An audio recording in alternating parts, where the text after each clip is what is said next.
Watch out,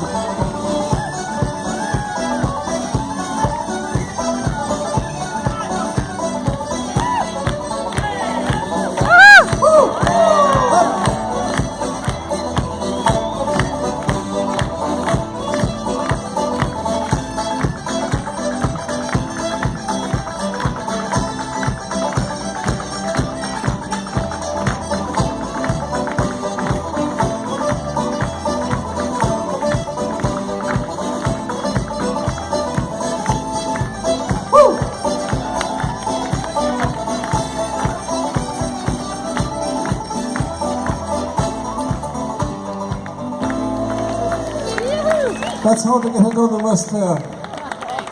Now, I'll tell you what we want you to do. Just spread yourselves out just a little, okay? Because this is John here, who's in charge of all of the dancers that we have had here from West Clare. But just know, you have to face the stage.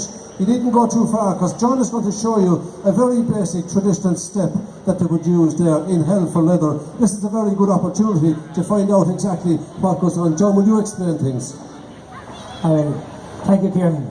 Okay, in Clare, when we start with the 4-year-olds, they start off with a basic skip, and skip, okay?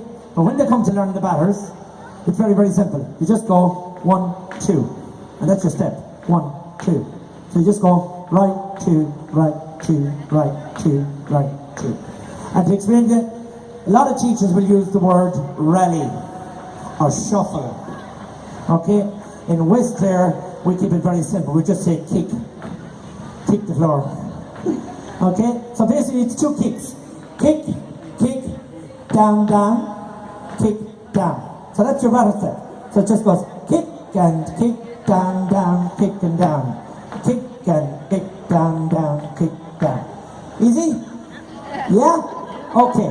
So what we're going to do is, I know we can't match what the Army did in Dublin yesterday. Because what the Army did in Dublin yesterday was simply unbelievable. To see them march like that yesterday will put the hair stand on the back of your head. So we're going to try our best in a civil and a civic manner to get as many lines as we can down the floor. And we're just going to show you the steps that the 2 guys did when they were doing the Shannos. They're very, very easy. There's only 3 steps in it. So if we can get you lined up, we get our dancers at the front. Okay? And you can help the dancers down along the line. Okay? We get our dancers along the front line, and everybody else can line up behind them then. Come on, we get 6 or 7 lines, and then everybody else line up behind. That's it.